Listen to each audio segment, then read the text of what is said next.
जय श्री राम सभी भक्तों को, जय माता की। फिर एक नई वीडियो के साथ आप सबके सामने हाजिर हो गए हैं।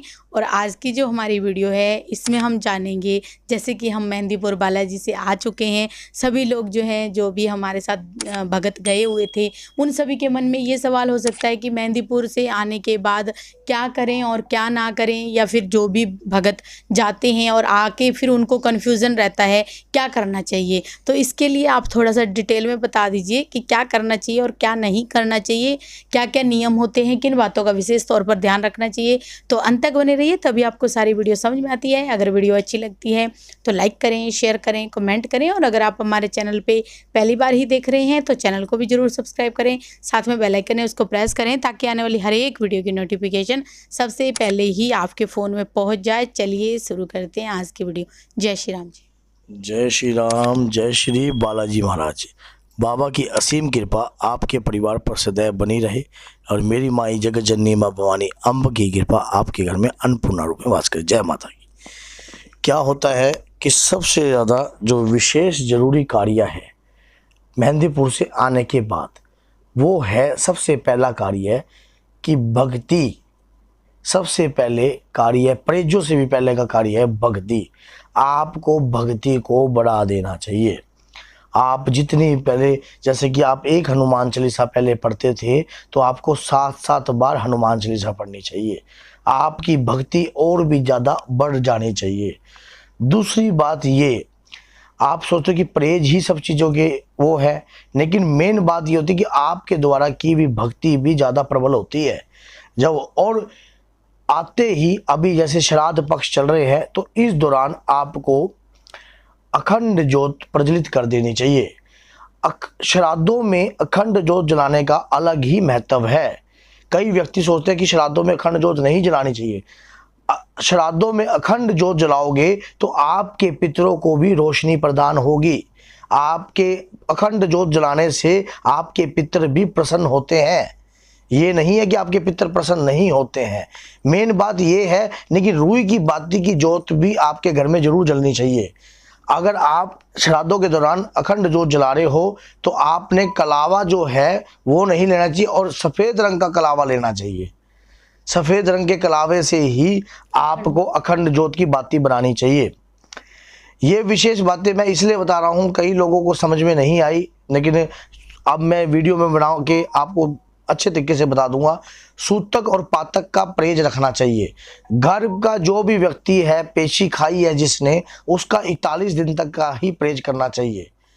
अगर वो 41 दिन किसी कारणवश नहीं कर पा रहा तो आप अगर बाबा पे पूर्ण रूप का विश्वास है और गुरुदेव पर पूर्ण रूप का विश्वास है तो 21 या 11 दिन का भी परहेज कर सकते हो। लहसुन और प्याज का तो 41 दिन का परहेज रखिए कच्चे का। 11 दिन के अपने अपने गुरु के सानिध्य में रहकर ही परहेज को चुनिए आपको। और मेन बात ये होती है कि सूतक और पातक में विशेष ध्यान रखना चाहिए आपको। ब्रह्मचारी का पालन रखना चाहिए, क्योंकि अगर मान लीजिए कोई लेडीज पेशी खाई है, पेशी खाने के बाद आप अगर ब्रह्मचारी का पालन नहीं रखते हैं तो कहीं ना कहीं जो संकट मेहंदीपुर में आप छोड़ के आए हो उसके आने के चांस बढ़ जाते हैं। वो आपके ज़्यादा उसको खिंचाव पड़ जाता है। तो इस प्रकार का आपको परहेज रखने चाहिए।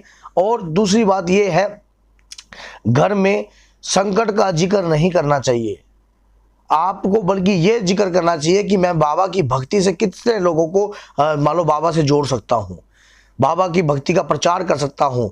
अब मुझे क्या बाबा की भक्ति का किस रूप से प्रचार करना चाहिए, ऐसा कौन सा मेरे अंदर मूव है, ऐसा कौन सा मेरे अंदर टैलेंट है।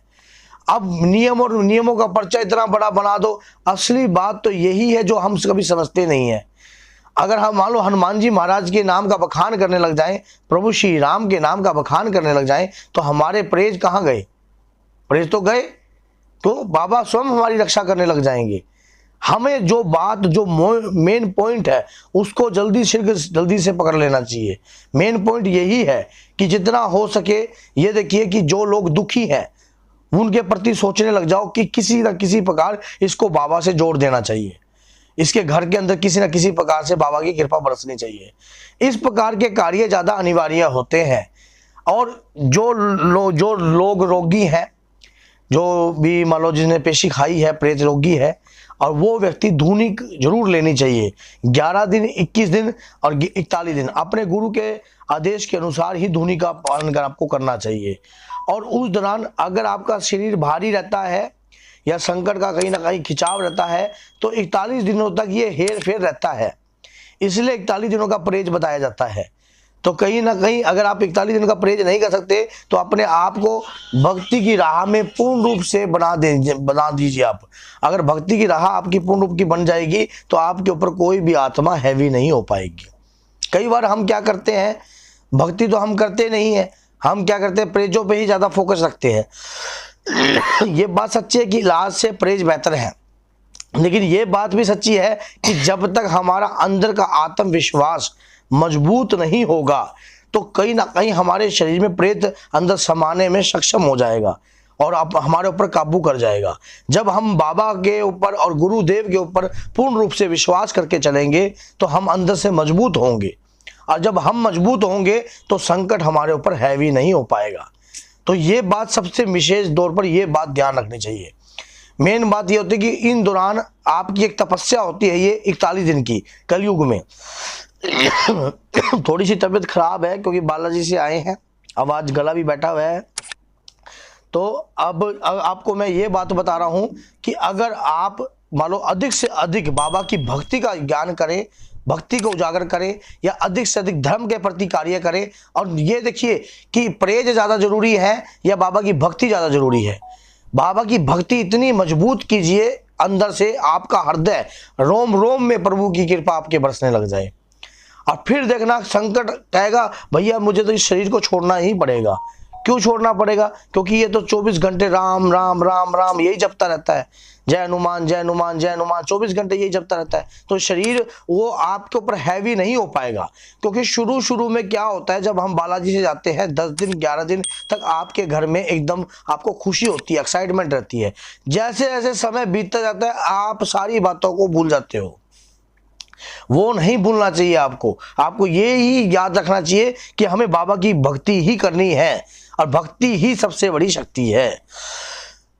तो जय श्री राम, जय श्री बालाजी महाराज।